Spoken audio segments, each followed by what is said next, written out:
Hi, this is Ed Rushman with Whitestone Journal again. This is actually kind of a follow-up to the Penn Jillette video on, why aren't Christians doing more to save people? It probably may not make a lot of sense if you haven't watched that one, but I'm making it anyway. So, at the risk of sounding impious, God has a problem. And here's the problem. And by the way, it's a problem we also have in a different way. If God is going to create people that have free will, not rocks, not trees, not mountains, not electrons, but people that have true free will. And by the way, there's people that, will say, oh yeah, free will exists, but really it's quantum particles. And quantum mechanics is like the excuse for everything that's inexplicable in the world. It's a quantum effect. I've actually had this now at work where now we just say, yeah, it's a quantum effect if nobody knows why something happened. But I'm talking about real free will, something where people really get to choose, and that, that it's not just random particles causing something. It's not putative, if I pronounce that right, free will.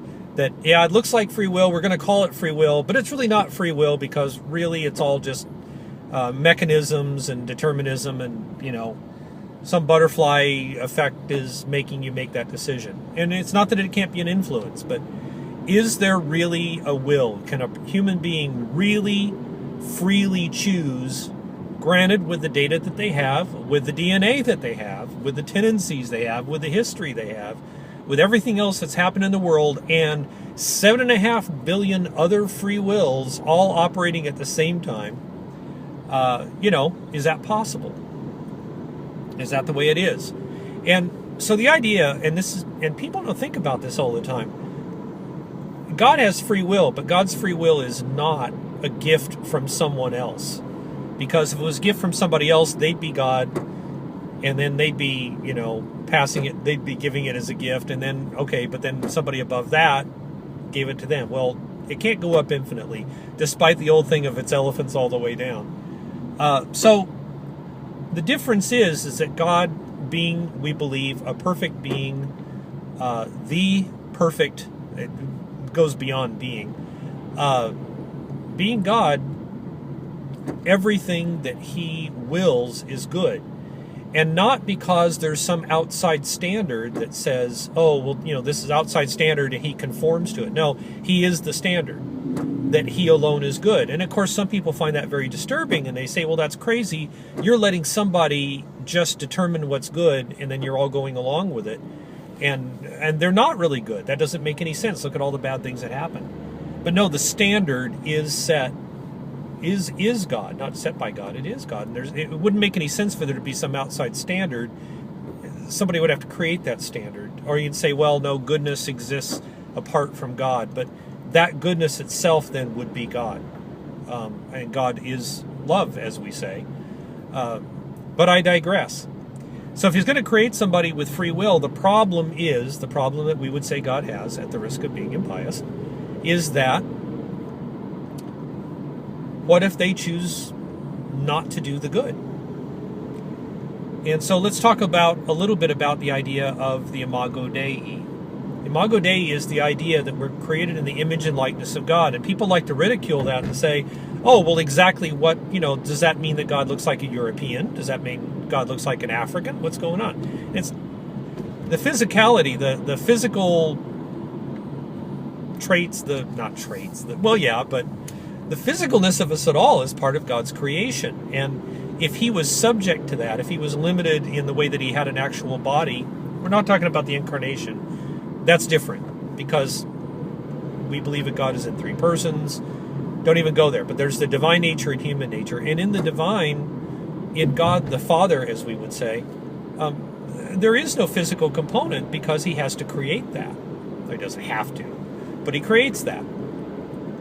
And so no, it's the image and likeness of God means that we have free will, that we have a will, We have the intellect. We can think of things. We actually are given the ability to create. And, people say, oh, no, humans only make, God creates. But we create in our heads. When God creates, when he thinks of something and wants it to be, it is. For us, when we think of something, then we have to make. Then we have to take the stuff, unless it's, some action or something. But we still work with what we've been given. But we choose. And free will, and this is going to sound funny, but free will is the ability to freely choose good. It's not the ability to freely choose wrong. That's just a side consequence. That's a byproduct of it. And why is that an important distinction to make? Because I am subject to the laws of gravity. I cannot simply fly. Yes, I know there's stories of people that could do this and all that, but work with me here. I don't have the choice. I don't have the freedom to fly or not fly. I can't choose between those two things. Obviously I can jump off a cliff or something, but that's not really flying. That's more a matter of, I'm not going to get over. This is one of the problems. I'm not free to do this without thinking about the traffic.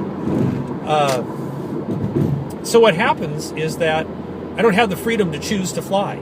I'm limited. I can't do that. But if God gave me the gift of flight, I can choose whether to fly or not. It gives me a real choice. But I don't have a choice to fly right now.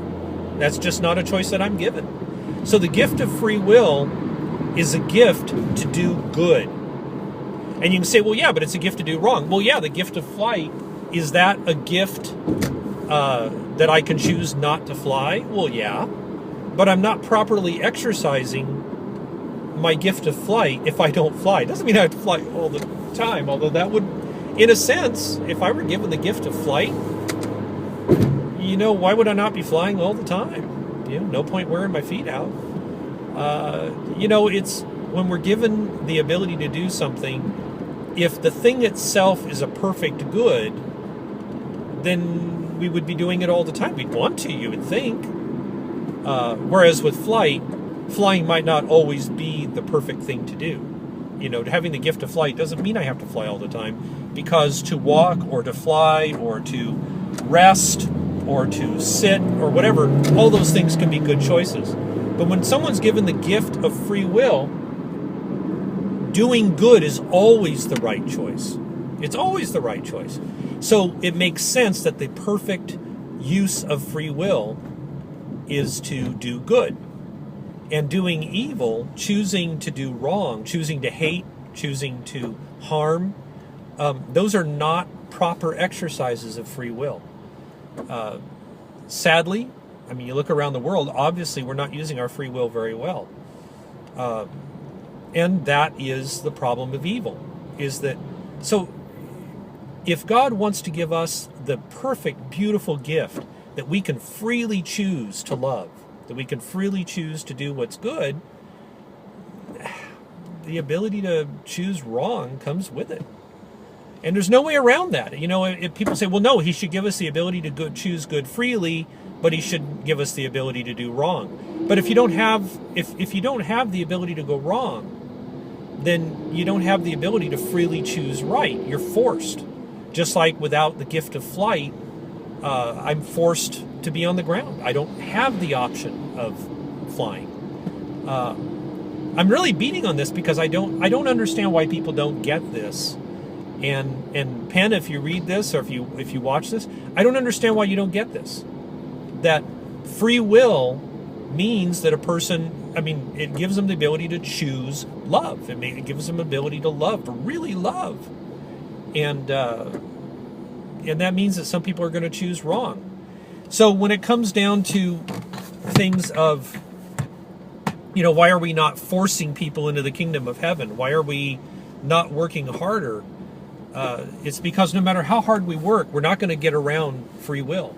And there are people who may, I don't know, but who may freely, until the moment of death, choose evil.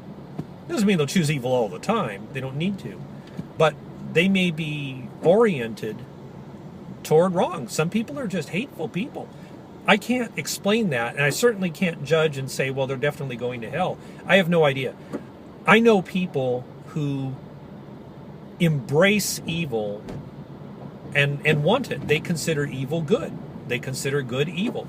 The things that we value, like selfless love, they consider to be stupid, and they don't believe in it, and they don't want to do that. They would like to receive it, maybe, but they believe it's a fantasy and a fiction, and they totally reject it. Their lives are centered on other things. Pleasure, fun, very light, what they call friendships, sex, drugs, alcohol. I mean, it's not like I don't drink or anything. It's just, I mean, that their lives are not fundamentally oriented toward what we might call the good and beautiful. Their lives are oriented toward other things. That's a free choice. I don't know if they're going to hell. I have no idea. I know that the way that they're living hurts others. It certainly hurts them because they're knocking themselves out of something that's really wonderful. I am not doing a good job here with the sun. I don't know what to do here. The point is, people have free will. We can't force them. So what do? Well, people are made up of will and intellect. We do have the option of reasoning with people. And boy, why are we not reasoning better? Oh, because we all have our own sins. I guess I'm going back into the other video now, but we all have our limitations. We're all human beings. There's been some great saints that just burned with love, and all they ever did was try to persuade other people, and they anticipated heaven and lived like they were already there.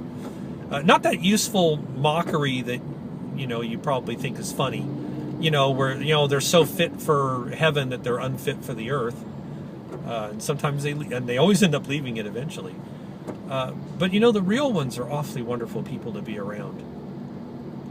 And anyway, there are some people that use their free will very, very well. Other people don't. And there's a lot of us that do it right some of the time and do it wrong a lot of the time. And we probably don't do everything. We definitely don't do everything we could to help others or draw them to God. We certainly don't do everything we could do to give people a taste of heaven in this life by their interactions with us. And that's really what it comes down to. If we really did it right, the most powerful thing we could do to save other people would be to live using our free will to love all the time, 100%, never using it to do wrong. Every good thing comes down to loving.